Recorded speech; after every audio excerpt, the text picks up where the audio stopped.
இந்த BMS எபிசோட்ல நம்ம பார்க்க போகிறது how to add depth of field in Blender. ஒரு 3D சீனில் நம்ம எவ்வளோ தான் அழகான விஷயங்களை ஆட் பண்ணாலுமே கடைசியாக ஆட் பண்ணுற அந்த டெப்த் ஆஃப் ஃபீல்டு தான். அந்த டெப்த் ஆஃப் ஃபீல்டை நம்ம 2 வழிகளில் பிளெண்டரில் ஆட் பண்ண முடியும். ஸோ அது என்னென்ன வழி, அதை எப்படி ஆட் பண்ணுறது, அதை பற்றி நம்ம இன்றைக்கி இந்த வீடியோவில் டீட்டெயிலாக பார்த்துடலாம். நீங்கள் இந்த மாதிரி யூஸ்ஃபுல்லான வீடியோஸை மிஸ் பண்ணாமல் பார்க்க மறக்காமல் சப்ஸ்கிரைப் பண்ணிக்கோங்க. ஸோ முதல் விஷயம், டெப்த் ஆஃப் ஃபீல்ட்னா உங்களுக்கு கண்டிப்பாக தெரிஞ்சிருக்கும்னு நினைக்கிறேன். ஒரு சப்ஜெக்டை டீஃபோக்கஸ் பண்ணிவிட்டு இன்னொரு சப்ஜெக்டை ஃபோக்கஸ் பண்ணுறது தான். ஒரு சீனில் இப்போ மெயினான கேரக்டர் இருக்காங்கன்னா அந்த கேரக்டருக்கு மட்டும்தான் ஃபோக்கஸ் இருக்கும், மற்ற இடம் எல்லாமே பிளராக இருக்கும். ஓகேங்களா? ஸோ அதுதான் டெப்த் ஆஃப் ஃபீல்டுன்னு சொல்லுவாங்க. லைக் நம்மளுடைய மொபைல் கேமராஸில் இருக்கிற பொக்கே எஃபெக்ட், ஸோ இந்த மாதிரிப்பட்ட எஃபெக்ட்ஸ் தான். ஓகேங்களா? டெப்த் ஆஃப் ஃபீல்ட்னா என்னென்னு இப்போ உங்களுக்கு புரிஞ்சிருக்கும். இப்போ நம்ம 3Dயில் டெப்த் ஆஃப் ஃபீல்டு எப்படி ஆட் பண்ணுறது, முக்கியமாக பிளெண்டரில் எப்படி அப்படின்றத இப்போ நம்ம பார்த்துடலாம். டெப்த் ஆஃப் ஃபீல்டை பொறுத்த வரைக்கும் 2 வகையில் நம்ம ஆட் பண்ணலாம். ஒன்று வந்து மேனுவலாக ஆட் பண்ணுறது, இன்னொன்று ஆட்டோமேட்டிக்காகவே கேமராவுக்கு ஒரு ஆப்ஜெக்டை பேரண்ட் பண்ணிவிட்டு அந்த விஷயத்து மூலமாக, அதாவது அந்த கேமராவே ஆட்டோமேட்டிக்காகவே அந்த டிஸ்டன்ஸை கால்குலேட் பண்ணி ஃபோக்கஸ் பண்ணிக்கும். ஸோ இது என்ன டிஸ்டன்ஸ் என்னன்றது உங்களுக்கு கொஞ்சம் கன்ஃபியூஷனாக இருந்துச்சுன்னா இப்போ நான் உங்களுக்கு காமிக்கிறேன்.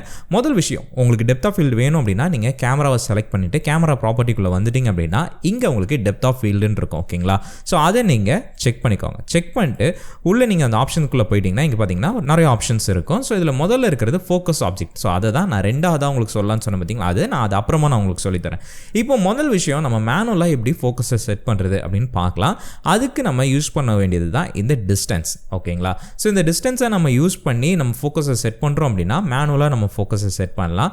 ஆட்டோமேட்டிக்காகவே ஃபோக்கஸ் வந்து ஒரு ஆப்ஜெக்டில் லாக் ஆகிருக்கணும் அப்படின்ற பட்சத்துக்கு நீங்கள் ஃபோக்கஸ் ஆப்ஜெக்டை யூஸ் பண்ணிக்கலாம். முதல்ல நான் சொன்ன மாதிரி மேனுவலாக பார்த்துடலாம். லைக் டிஸ்டன்ஸை நீங்கள் எப்படி கால்குலேட் பண்ணலாம்னா அதுக்கு நிறைய டூல்ஸ் இருக்குது. ஸோ அந்த டூல்ஸை யூஸ் பண்ணி நீங்கள் கேமராவுக்கும் உங்களுடைய ஆப்ஜெக்ட்டுக்குமான அந்த டிஸ்டன்ஸை கால்குலேட் பண்ணி அந்த டிஸ்டன்ஸை மீட்டரில் நீங்கள் வந்து செட் பண்ணிக்கலாம். இப்போ ஃபார் எக்ஸாம்பிள் இந்த கேமரா டு இந்த ஆப்ஜெக்ட்டுக்கு, இந்த டைமண்ட் மாதிரி இருக்குது பார்த்தீங்களா, இந்த ஆப்ஜெக்ட்டுக்கு நான் வந்து லிங்க் பண்ணணும் அப்படி, அதாவது அந்த டிஸ்டன்ஸை மேட்ச் பண்ணணும், ஃபோக்கஸ் பண்ணணும் அப்படின்னா இந்த டிஸ்டன்ஸை நீங்கள் கால்குலேட் பண்ணி இந்த டிஸ்டன்ஸ் வேல்யூவில் நீங்கள் கொடுக்கலாம். ஓகேங்களா? இப்போ ஃபார் எக்ஸாம்பிள் கேமராக்குள்ளே போயிட்டு நான் இதை இன்க்ரீஸ் பண்ணுறேன் அப்படின்னு வச்சுக்கலாம்.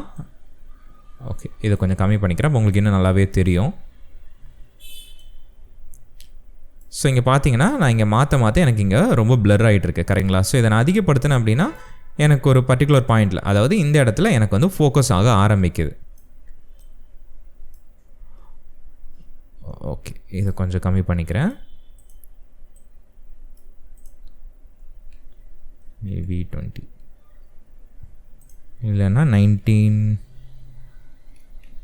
நான் சொன்ன மாதிரி நீங்கள் அது டூல்ஸை யூஸ் பண்ணி மெஷர் பண்ணி பண்ணும்போது உங்களுக்கு ஈஸியாக இருக்கும். பட் இந்த மேனுவல் டீஃபோக்கஸ், அதாவது டெப்த் ஆஃப் ஃபீல்டு உங்களுக்கு எங்கே யூஸ் ஆகும் அப்படின்னா, பர்டிகுலராக நீங்கள் ஒரே சீனில் ரெண்டர் பண்ணுறீங்க, லைக் இனிமேல் உங்களுக்கு ஒரு ரியலிஸ்டிக்கான ஒரு ரெண்டர் உங்களுக்கு வேணும், அந்த டெப்த் ஆஃப் ஃபீல்டு வேணும் அப்படின்னா நீங்கள் தாராளமாக இந்த டிஸ்டன்ஸை யூஸ் பண்ணிக்கலாம்.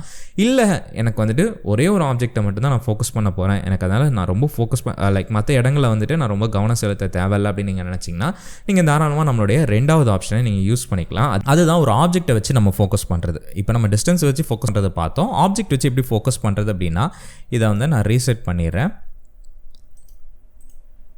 ஓகே, ரீசெட் பண்ணியாச்சு. எப்படி ஃபோக்கஸ் பண்ணுறதுனா, இங்கே ஃபோக்கஸ் ஆப்ஜெக்ட் இருக்குது பார்த்தீங்களா, அதில் இருக்கிற இந்த பிக்கரை செலக்ட் பண்ணி உங்களுக்கு எந்த ஆப்ஜெக்ட்டில் ஃபோக்கஸ் பண்ணுவோம் அதை நீங்கள் கிளிக் பண்ணிக்கோங்க. இப்போ பார்த்தீங்கன்னா நம்மளோட டிஸ்டன்ஸ் வந்து ஹைட் ஆயிடுச்சு, ஜஸ்ட் இந்த ஃபோக்கஸ் ஆப்ஜெக்ட் மட்டும் எனேபிளாக இருக்குது. இப்போ நம்மளுடைய எஃப் ஸ்டாப்பை கம்மி பண்ணும்போது இங்கே பாருங்கள் ஆட்டோமேட்டிக்காகவே இந்த ஆப்ஜெக்ட் மட்டும் நமக்கு ஃபோக்கஸில் இருக்கும். ஓகேங்களா?